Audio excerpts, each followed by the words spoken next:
आज हम आप लोगों को पढ़ाने जा रहे हैं बायोलॉजी का एक चैप्टर है डाइजेस्टिव सिस्टम, जिसको हम लोग हिंदी में बोलते हैं इसको पाचन तंत्र। मानव के लिए पाचन तंत्र डाइजेस्टिव सिस्टम कितना महत्वपूर्ण रखता है, आज उस चीज़ को समझेंगे। हमारे शरीर में पाचन शक्ति जो होती है वो किस प्रकार होती है, उसका क्या क्या स्टेप है, आज उसके बारे में हम फुल्ली डिटेल पढ़ेंगे। मैं आपको पहले ही बता दूं, यह आपको वीडियो पाचन तंत्र को यदि आपको पूर्ण रूप से समझना हो, पूरा कॉन्सेप्ट इसका यदि आपको समझना है तो वीडियो लंबी हो जाएगी, इसलिए मैं पार्ट 1 और पार्ट 2 में वीडियो बनाऊंगा। आज मैं 50% कवर करूंगा पाचन तंत्र के बारे में, जो कि पार्ट 1 में आएगा, और नेक्स्ट वीडियो में आपको पार्ट 2 में पाचन तंत्र के बारे में बताऊंगा। तो बच्चों आज हम सबसे पहले समझते हैं कि सर पाचन तंत्र होता क्या है। तो बच्चों मैंने यहाँ पे कुछ पॉइंट लिखा हूँ, आप देख सकते हैं। पाचन जटिल सरल, इसका सेंस समझिए, इसका मीनिंग समझिए बच्चों। जटिल का मतलब क्या, आप जो भोजन खाते हो उस भोजन जो भोजन आप ग्रहण करते हैं वो जटिल रूप में होता है। वो भोजन किस रूप में होता है? जटिल रूप में होता है। एग्जाम्पल के तौर पे बात करते हैं बच्चों, जैसे आपने रोटी खाई, ठीक है, आपने चावल खाया या आपने मीट खाया, तो वो जो होता है ना वो किस फॉर्म में होता है? तो जटिल रूप में होता है। वह भोजन, जिस भोजन को आपने ग्रहण किया है वह भोजन जटिल होता है, और उस जटिल भोजन को पाचन सरल कर देता है। तो आपने क्या देखा, मतलब हम लोग का पाचन तंत्र जो है, पाचन तंत्र का मुख्य रूप से कार्य ये होता है कि हम लोग जो भी भोजन करते हैं उस भोजन को, उस जटिल भोजन को सरल करने का काम करता है पाचन। तो यदि आपके पाचन के बारे में पूछा जाए तो पहला पॉइंट आपका ये होना चाहिए, जटिल भोजन को सरल करने का काम कौन करता है? पाचन करता है। नेक्स्ट पॉइंट की बात करें बच्चों, यहाँ पे जल, विटामिन और खनिज, इसका पाचन नहीं होता है। जो आज तक आप नहीं जाने होंगे, आज मैं वो बताने के लिए जा रहा हूँ। बच्चों आप जो पानी पीते हैं, आप जो विटामिन्स, आपके भोजन, जो तरह तरह के आप भोजन करते हैं और उस भोजन में जो विटामिन्स पाया जाता है वो विटामिन भी पचता नहीं है, क्योंकि वो पहले से डाइजेस्ट होता है। नेक्स्ट बात करते हैं खनिज। सर खनिज की बात करना है, यहाँ पे क्या आएगा? जैसे आप पानी पीते हैं तो पानी में क्या होता है बच्चों? मिनरल्स होता है, खनिज होता है, तो वो भी पाचन नहीं कर पाता, पाचन का काम नहीं उसको डाइजेस्ट करना। इसका मतलब है कि 3 चीज़, जल, विटामिन और खनिज, ये इसका कण इतना छोटा होता है कि सरल रूप से पाचित हो जाता है और पाचन तंत्र को इसके लिए कोई कार्य नहीं करना पड़ता है। तो आपका ये सवाल आ सकता है, आपसे पूछा जा सकता है कि बताइए जी, पाचन किन किन चीज़ों को पाचित नहीं करता है, पचाने का काम नहीं करता है? तो बच्चों आप पहला उदाहरण दीजिएगा, पानी को जो है ना हमारा पाचन करने की जरूरत नहीं पड़ता है पाचन तंत्र को। और विटामिन्स, आपके शरीर में जो भी विटामिन्स अवेलेबल होता है उस विटामिन्स को भी पाचित करने की जरूरत नहीं होती है। और थर्ड पॉइंट की बात करूँ तो खनिज, जैसे आपके वाटर में बहुत सारे खनिज पाया जाता है, तो वो खनिज को भी पाचन करने की जरूरत नहीं है। तो बस ये 3 पॉइंट ऐसे हैं जिसके लिए पाचन तंत्र को कोई भी काम नहीं करना पड़ता है। आप जिस रूप में उसको ग्रहण करते हैं और उसी रूप में शरीर उसको एब्जॉर्ब कर लेता है। एब्जॉर्ब कर लेने का मतलब है बच्चों अवशोषित कर लेता है। इसका मतलब है क्या सर? हम लोग जो पानी पीते हैं उसका पाचन नहीं होता है बल्कि उसका अवशोषण होता है। फिर से समझिए, आप पीते हैं बच्चों, वो पाचित नहीं होता है। आज के बाद यदि आपसे पूछा जाए कि कोई बोले आपको कि पानी पच गया, तो आप उसको ये जवाब देंगे बच्चों, पानी को पचने की ज़रूरत नहीं होती है बल्कि हमारा शरीर जो होता है ना उसको एब्जॉर्ब कर लेता है, हमारा शरीर जो है उसको अवशोषित कर लेता है। नेक्स्ट पॉइंट की बात करूं बच्चों, यहाँ पे विटामिन्स आता है, तो विटामिन्स जो है ना, विटामिन्स को पचाने की ज़रूरत नहीं होती है बल्कि हमारा शरीर उसको अवशोषित कर लेती है, उसको एब्जॉर्ब कर लेती है। नेक्स्ट पॉइंट की बात करूँ, यहाँ पे खनिज आता है बच्चों, तो खनिज भी हमारे शरीर में जो जाता है तो उस खनिज को पचाने बनाने की ज़रूरत नहीं होती है, उसको मेरा शरीर, आपका शरीर वो क्या कर लेता है, उसको एब्जॉर्ब कर लेता, अवशोषित कर लेता है। तो ये इंपॉर्टेंट पॉइंट यहाँ से आपको जो है ना, ये आप जो 10-12 तक तो पूछा ही जाता है, जनरल कंपटीशन के लिए भी ये बहुत इंपॉर्टेंट पॉइंट रखता है बच्चों। ठीक है, तो जल, विटामिन, खनिज पाचित नहीं होता है बल्कि अवशोषित होती है। अब उदाहरण में देगा आपको, निम्न में से कौन से अवशोषित है? ए में रहेगा बच्चा जल, बी में रहेगा विटामिन, सी में रहेगा खनिज और डी में रहेगा इनमें से कोई नहीं। तो किसको टिक करेंगे आप? तो बच्चों इनमें से सभी। तो आप किसको टिक करेंगे? तो आपके जो ऑप्शन नंबर चौथा है उसको टिक करेंगे, क्योंकि आपका प्रश्न ही ऐसा है कि निम्न में से कौन कौन से अवशोषित है। तो जल भी अवशोषित करता है बॉडी, विटामिन को भी शरीर अवशोषित करता है, खनिज को भी शरीर अवशोषित करता है। फिर प्रश्न पलट देगा आपको, निम्न में से हमारा शरीर पाचन नहीं करता है।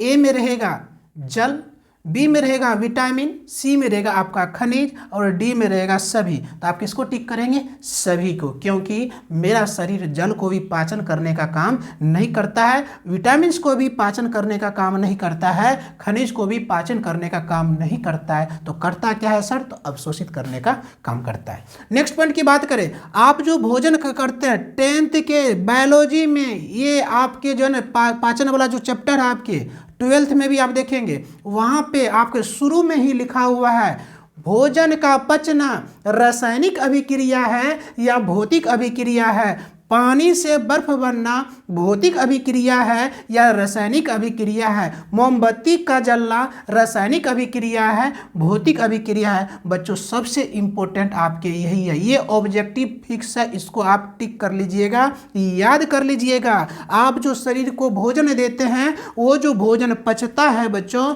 वह भोजन किस अभिक्रिया के तहत होता है? रासायनिक अभिक्रिया होता है या भौतिक अभिक्रिया होता है? तो बच्चों वो रासायनिक अभिक्रिया होता है। रासायनिक अभिक्रिया का मतलब क्या होता है? थोड़ा सा मैं यहाँ पे समझा दूँ। ऐसा अभिक्रिया जो अभिक्रिया करके नई चीज़ दे दे, उसको बोला जाता है रासायनिक अभिक्रिया। और भौतिक अभिक्रिया किसको कहा जाता है बच्चों? एक रूप से दूसरे रूप में चला गया और दूसरे रूप से पुनः अपनी प्रथम रूप में आ जाए, उसको बोला जाता है भौतिक अभिक्रिया। तो क्या बच्चों आप जो भोजन करते हो, जैसे आपने रोटी खाई, क्या रोटी आपको पुनः मिल सकता है क्या? नहीं। जो चीज़ एक बार रिएक्ट कर जाए, जो एक बार अभिक्रिया कर जाए, तो दोबारा वो यदि नहीं मिलता है तो बच्चों ऐसे क्रिया को बोला जाता है रासायनिक अभिक्रिया। तो आपसे पूछा जाएगा कि भोजन का पचना, ए में रहेगा रासायनिक अभिक्रिया, बी में रहेगा भौतिक अभिक्रिया, सी में रहेगा दोनों और डी में रहेगा इनमें से कोई नहीं। बच्चों आप टिक करना, भोजन का पचना रासायनिक अभिक्रिया है, भोजन का पचना रासायनिक अभिक्रिया है। तो आज हम क्या जाने? हम लोग जो भोजन करते हैं, हम लोग जो खाना खाते हैं, जटिल से जटिल, चाहे आप मीट क्यों ना हो या आपके फिश क्यों ना हो या आपके वेजिटेबल्स क्यों ना हो बच्चों, वो सारे जटिल रूप में होता है। और उस जटिल को यदि पाचित होता है तो कौन सा प्रक्रिया है सर? तो वो रासायनिक प्रक्रिया है, वो रासायनिक अभिक्रिया है। नेक्स्ट बात करते हैं सर, पाचन हमारे शरीर के लिए क्यों जरूरी है? तो बच्चों आप जो भोजन करते हैं, भोजन किस लिए करते हैं? मेरा शरीर स्वस्थ रहे, हमारे शरीर को ऊर्जा मिले। अब जैसे मान लो कि यहाँ पे कोई फ्रूट्स रखा हुआ है और ये फ्रूट्स मैंने हाथ में रख लिया, और क्या इस फ्रूट से मेरे शरीर को ऊर्जा मिलेगा? नहीं मिलेगा। जब तक इसको मैं मुख गुहा मतलब मुंह से खाने के बाद हमारे शरीर में जाएगा और उस शरीर का क्या होगा? पाचन। जब पाचन हो जाता है बच्चों, उसके बाद हमारे शरीर को ऊर्जा मिलता है, एनर्जी मिलता है। तो आज के बाद आपसे कोई यदि पूछे कि भोजन का पचना क्यों जरूरी है, तो आप जवाब देंगे कि भोजन का पचना इसलिए ज़रूरी है क्योंकि जब भोजन पच जाता है ना, पाचित हो जाता है, तो उससे मुझे क्या मिलता है? तो बच्चों उससे आपको ऊर्जा मिलता है। क्या मिलता है बच्चों? उससे आपको ऊर्जा मिलता है। एक एक स्टेप को समझिए, तब आपको जो है समझ में आएगा कि आपका डाइजेस्टिव सिस्टम क्या है, पाचन तंत्र क्या है। तो आपने फर्स्ट पॉइंट क्या देखा? जो भी भोजन करते हैं जटिल रूप में होता है, उसको क्या कर देता है? पाचन सरल कर देता है, आसान कर देता है। जल, विटामिन, खनिज, इसका जो है ना पाचन नहीं होता है, होता क्या है, अवशोषण होता है। नेक्स्ट पॉइंट मैंने आपको क्या बताया, पाचन एक रासायनिक अभिक्रिया है, न कि भौतिक। बच्चों यहाँ पे पाचन का मुख्य कार्य भोजन से ऊर्जा प्राप्त करना होता है। तो ये जो ना जो मुख्य पॉइंट था मैंने यहाँ पे बता दिया। अब जानते हैं बच्चों यहाँ पे पाचन जो होता है, डाइजेस्टिव सिस्टम, ये कैसे होता है। ये तो सरल भाषा था कि पाचन क्यों होता है, पाचन से क्या मिलता है हमारे शरीर को, ठीक है, ये इसका बेसिक मैंने पॉइंट बताया। अब देखिए, अब ये जो डाइजेस्टिव सिस्टम होता है दो पार्ट में होता है, एक होता है आपका एलिमेंट्री, दूसरा होता है डाइजेस्टिव।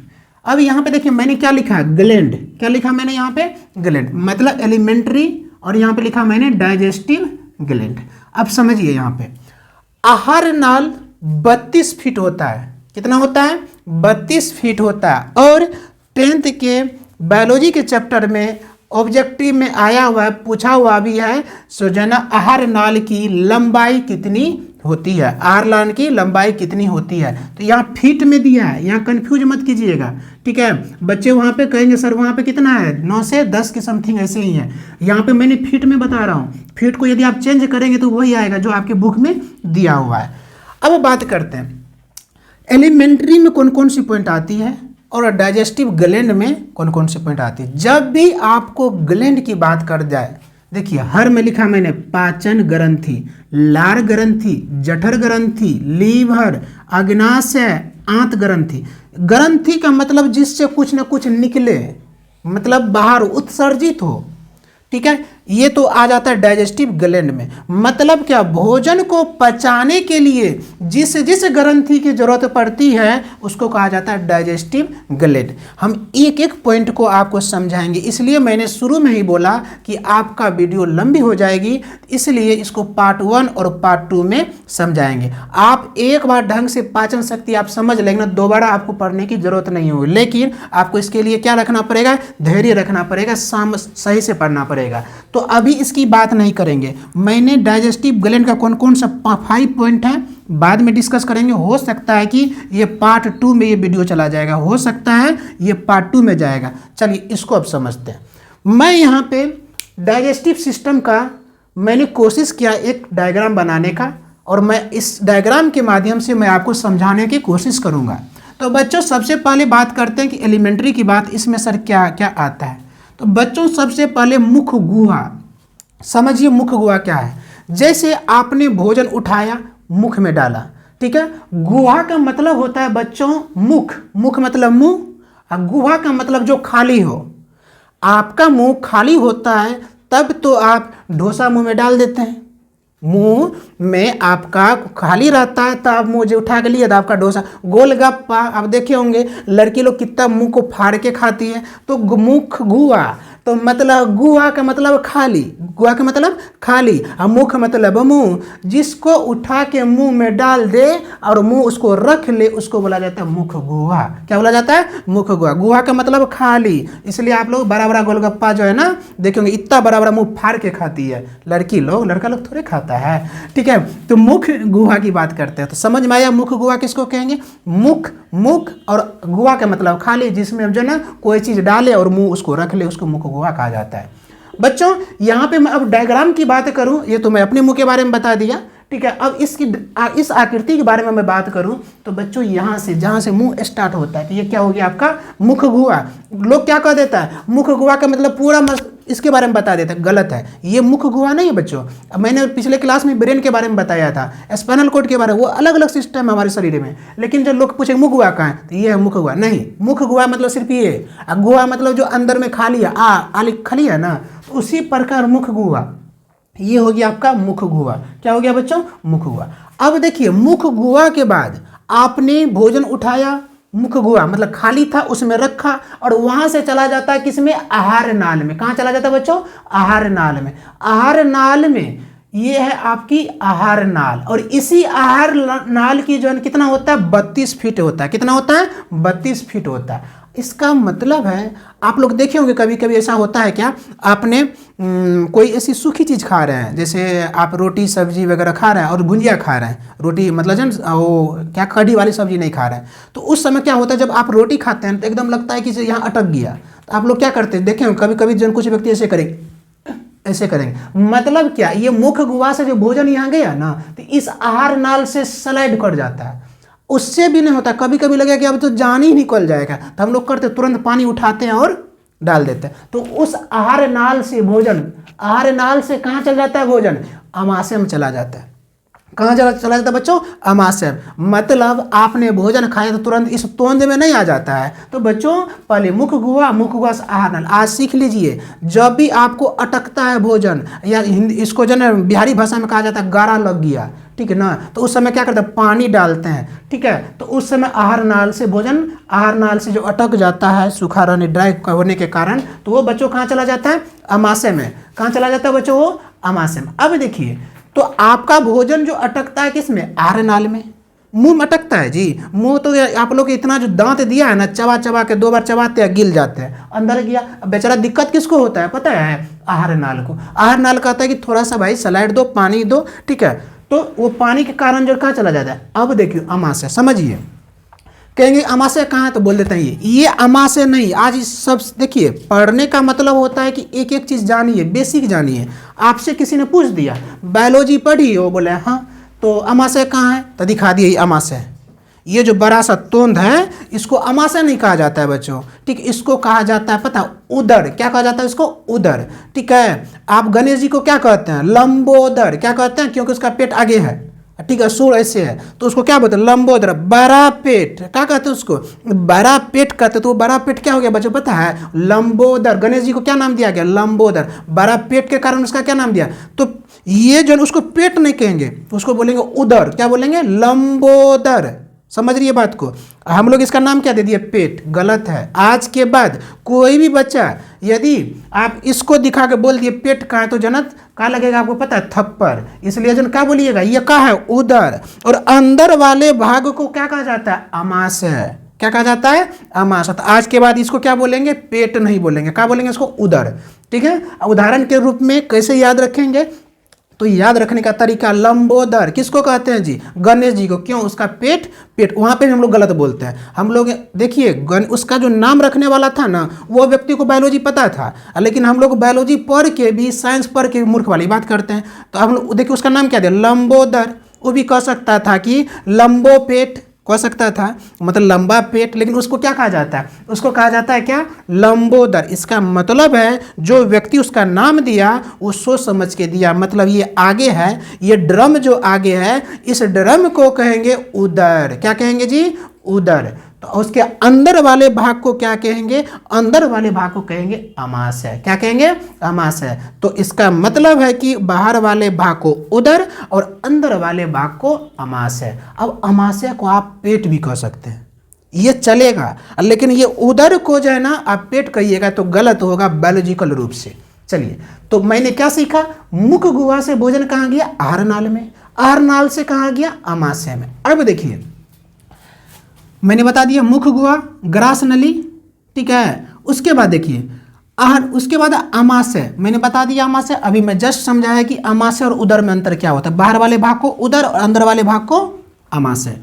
अब देखिए अमाशय, अब देखिए यहाँ से भोजन अमाशय में आया, आप लोग घबराइए नहीं, सारा पॉइंट को मैं डिफाइन करूंगा। अभी सिर्फ आपको डायग्राम से ये समझाने की कोशिश कर रहा हूं कि कौन चीज़ कहाँ होता है और कौन चीज़ को क्या कहते हैं, और एक एक चीज़ को मैं समझाऊंगा।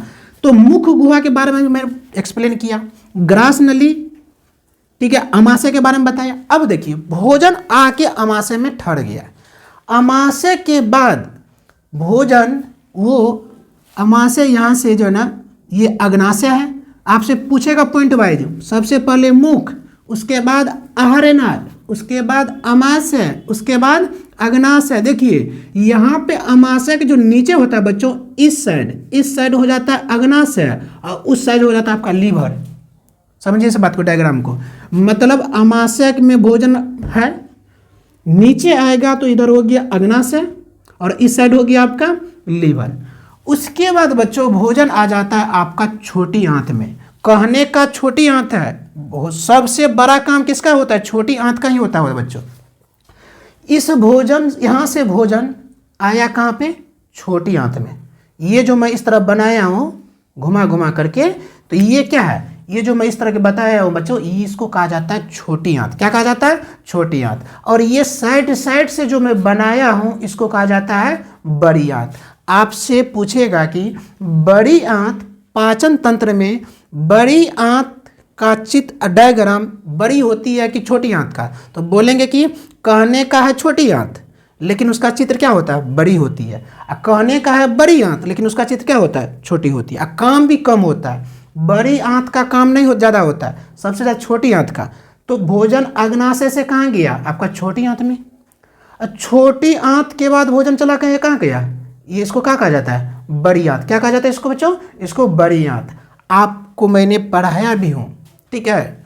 सो भोजन पूर्ण रूप से किस आंत में पच जाता है? ए में रहेगा बड़ी आंत, बी में रहेगा छोटी आंत, सी में रहेगा दोनों, डी में रहेगा इनमें से कोई नहीं। बच्चों आपको ध्यान होनी चाहिए, मैंने बताया था भोजन पूर्ण रूप से पाचित हो जाता है किसमें? छोटी आंत में। किसमें पाचित हो जाता है? छोटी आंत में। कहने का मतलब है कि अब मान लीजिए कि यहाँ से आपने भोजन खाया, आहार नाल अमाशय में आया, अमाशय में कुछ पाचित हुआ, धीरे धीरे धीरे यहाँ से उसको क्या हो गया? लीवर से मिल गया उसको रस, जिसको आगे पढ़ाएंगे हम आपको डाइजेस्टिव ग्लैंड में पढ़ाएंगे, ठीक है। अमाशय में यहाँ से भी कुछ न कुछ मिला इसको। उसके बाद है छोटी आंत में। छोटी आंत उसको पूरा एकदम मसल देता है, एकदम उसको चिपचिपा कर देता है जैसे लाड़ जैसा, ठीक है। उसके बाद जो बेकार चीज़ होता है यहीं से एब्जॉर्ब शरीर को कर लेता है। क्या क्या एब्जॉर्ब करता है? पानी को शरीर एब्जॉर्ब कर लेता है, ठीक है। विटामिन्स को एब्जॉर्ब कर लेता है, अवशोषित कर लेता है। उसके बाद खनिज को। अब बाकी जितना भी चीज़ होता है ना, जो बड़ी ये जो है आपका बड़ी आंत, वो गुदा द्वारा, जिसको मल बोला जाता है, हिंदी में बोलेंगे जिसको लेट्रिन बोला जाता है, वो गुदा के माध्यम से क्या हो जाता है? बाहर निकल जाता है। ये मैं अभी आपको समझाया पाचन शक्ति का, कैसे पाचन शक्ति का डायग्राम होता है, कैसे कैसे भोजन आता था। आपने क्या देखा? मुख गुहा से आहार नाल, आहार नाल से अमाशय, अमाशय से आया कहाँ पे? अग्नाशय, यहाँ से लीवर ग्रंथि से कुछ रस मिला, ठीक है। उसके बाद आया आपको छोटी आंत में, उसके बाद गया बड़ी आंत में, उसके बाद जो है ना गुदा के मतलब जो चीज़ बेकारी चीज़ होती है शरीर में, अपशिष्ट चीज़ होती है, वो बाहर निकल जाता है। तो अब यहाँ पे जो मैं पॉइंट लिखा हूँ इसको समझिए। मुख गुहा आपको समझ में आ गया अच्छी तरह से, ग्रास नली समझ में आ गया अच्छी तरह से, अमाशय समझ में आ गया अच्छी तरह से, छोटी आंत समझ में आ गया अच्छी तरह से, बड़ी आंत समझ में आ गया अच्छी तरह से। उसके बाद जो है ना इसको जो है ना थोड़ा मैंने गूढ़ा लिख दिया, इसको जो है ना गुदा, ठीक है। उसके बाद आपसे पूछा जाएगा मल किन माध्यम से या किस अंग से बाहर निकलता है? बोलें किस माध्यम से? गुदा के माध्यम से। भोजन पूर्ण रूप से कहाँ पाचित हो जाती है? तो बोलेंगे हम कहाँ पे? छोटी आंत में। अब इससे एक रिलेटेड एक पॉइंट मैं आपको जो बता रहा हूँ, जो आपको यदि आप चाहते हैं कि मेरा शरीर स्वस्थ रहे और पाचन शक्ति मस्त रहे, तो उसके लिए आपको एक काम करना पड़ेगा। बच्चों जब भी आप भोजन करते हैं ना, तो बहुत बच्चे की हैबिट होती, आदतें होती है, या बहुत सारे व्यक्ति का आदतें होती है। एक टुकड़े रोटी खाई उसने और तुरंत पानी पी लिया, फिर एक टुकड़े रोटी खाई पानी पी लिया, मतलब उसने 2 रोटी खाई नहीं कि 2 गिलास पानी वो डाल दिया। ऐसे व्यक्ति का पाचन बहुत शीघ्र ही खराब हो जाता है, और जब पाचन खराब हुआ तो उसका लीवर खराब हो जाता है, और ऐसे व्यक्ति के पेट में हमेशा गैस्ट्रिक रहेगा, गैस बनेगा। और गैस बनेगा तो उसमें क्या लगेगा? हमेशा पेन करेगा, उसकी एसिडिटी बढ़ जाता है। उसके जन ये जो है आपके, इसको फिर बोलिए उदर, पेट नहीं बोलेंगे, उदर के ऊपर में जो होता है बच्चों यहाँ पे, उसको जन एसिडिटी बढ़ जाता है, वो हमेशा उसको जब खट्टा खट्टा आएगा, उसको दर्द करेगा, लगेगा जैसे हार्ट अटैक। वो हार्ट अटैक नहीं होता है, बल्कि उसके जन गैस्ट्रिक का प्रॉब्लम हो जाता है। जिस व्यक्ति को एक बार लाइफ में गैस्ट्रिक का प्रॉब्लम हो गया, तो कभी भी वह व्यक्ति रिलैक्स नहीं हो सकता है। जब चाहे थोड़ा सा कुछ खाएगा, गैस्ट्रिक का प्रॉब्लम, थोड़ा सा जन खाली पेट रहा, गैस्ट्रिक का प्रॉब्लम। मतलब ऐसे व्यक्ति को हमेशा मेडिसिन खाना पड़ता है, या मेडिसिन नहीं खाता है तो उसको परेशान होना पड़ता है। तो बच्चों यदि आप अपने पाचन शक्ति को अच्छे करना चाहते हैं, तो खाना खाने वक्त पानी मत पिया कीजिए। मैंने बोला अभी इससे पहले मैं ही बताया सर, अटक गया तो अटक गया तो क्या करेंगे? उसको जो है ना किसी डंडे से निकालेंगे? नहीं, अटक गया तो थोड़ा सा पानी पीजिए, हल्का सा, ताकि यहाँ से स्लाइड होके किस में आ जाए, अमाशय में। हम लोग गट गट गट के पानी पी लेते हैं, खराब चीज़ है। दूसरी बात ये याद कीजिए, यदि आपको गैस्ट्रिक, जिस व्यक्ति को गैस्ट्रिक का प्रॉब्लम रहता है, उस व्यक्ति को खाना खाने के बाद, यदि आप ये सब चीज़ अच्छा रखना चाह रहे हैं, खाना खाने के बाद 30 मिनट के बाद ही पानी पीना चाहिए। अब बोलेंगे सर तुरंत प्यास लग गया, तो तुरंत नहीं, खाना खाने से आधा घंटा पहले पानी आप पी लीजिए, ½ लीटर जितना आपकी इच्छा हो। खाना खाने के बाद 30 मिनट के बाद पानी पीना चाहिए। नेक्स्ट सवाल आता है सर, अब मान और जिसके बाद इसको और बेहतर रखना हो, वह व्यक्ति ज़्यादा देर तक पेट खाली न रखे। मतलब पेट का अगर हम सुनिए, उधर नहीं, उधर खाली रहता है पेट, मतलब क्या, इस अमाशय को खाली मत रखिए। हम लोग क्या होता है, खास करके लड़की लोग की हैबिट होती है, ये लोग को हमेशा बीमारी इसलिए हो जाता है, ठीक है, ऊपर ऊपर देखने में लोग सुथर होता है, लेकिन ये लोग का डाइजेस्टिव सिस्टम बिल्कुल खराब होता है। देखेंगे तो रोज कहेगा आज कमर दौड़ रहा है, पेट दौड़ रहा है, उल्टी हो रहा है। अरे दिक्कत क्या है, वो लोग को भूखे रहने की आदत हो जाती है। अभी हम ही देखिए आए कुछ ना कुछ खा के आ जाते हैं। आप लोग जन यहाँ पे आते हैं, क्लास में से बहुत सारे ऐसे बच्चे हैं कि जन खाली पेट आ जाता है 11 बजे तक 12 बजे तक। अब बताइए, खाली चीज़ रहेगा तो क्या होगा, उसमें गैस बनेगा। गैस बनेगा तो वो आपको जो है ना, शरीर को एंजाइम मिलना चाहिए, विटामिन मिलना चाहिए, वो चीज़ आपको नहीं मिलता है। नहीं मिलता है तो आपके शरीर को क्या होगा, हानि होगा। आपका जो है लीवर खराब हो जाएगा, धीरे धीरे पाचन शक्ति खराब हो जाएगा, कुछ भी खाएंगे तो अजीब जैसा होगा, शरीर में मांस नहीं लगेगा, अस्थि मज्जा में क्या नहीं बनेगा, ब्लड नहीं बनेगा। तो ऐसे स्थिति में आपकी स्थिति खराब हो जाता है। तो पाचन शक्ति आप देखे होंगे, पूरे शरीर का सबसे बेहतर रखना है तो किसको, पाचन तंत्र को। किसको, पाचन तंत्र को। बच्चों यदि आपका पाचन तंत्र बढ़िया है ना, तो पूरा बॉडी आपका काम करेगा। कहा जाता है हेल्थ इज वेल्थ। तो आपका हेल्थ, आपका स्वास्थ्य बेहतर कब हो सकता है, जब आपका पाचन तंत्र बेहतर रहेगा। तो पाचन तंत्र क्या करेंगे, इसमें भी लेपालेपी कर देंगे, बढ़िया बढ़िया क्रीम लेप देंगे। बढ़िया बढ़िया क्रीम लेपने से नहीं होगा बच्चों, आपको इंटरनल रूप से, आंतरिक रूप से उसको देना पड़ेगा। कुछ नियम का पालन करना पड़ेगा। सुबह उठिए, थोड़ा सा योगा कर लीजिए, थोड़ा सा दौड़ लीजिए, रस्सी कूद कर लीजिए, शरीर का सारे क्या हो जाता है, हार्मोन हो गया, अभी मैं इस नेक्स्ट वीडियो में बनाऊंगा डाइजेस्टिव ग्लैंड के बारे में, वो एक्टिव हो जाता है। साथ ही साथ आपका पाचन तंत्र बेहतर हो जाता है। आप कुछ भी खाइए, उससे रस निकलता है, रस से ब्लड बनता है, तो आपके शरीर में हीमोग्लोबिन बनेगा और शरीर आपका बेहतर होगा। तो बच्चों नेक्स्ट वीडियो में मैं आपको पार्ट 2 में मैं सारे चीज़ को एक्सप्लेन करूंगा, क्योंकि आज वीडियो लंबी लगभग 30 मिनट से ज़्यादा हो गई होगी। तो आज मैं इतना ही एंड करता हूं। प्लीज़ चैनल को लाइक और सब्सक्राइब जरूर करें। Thank you.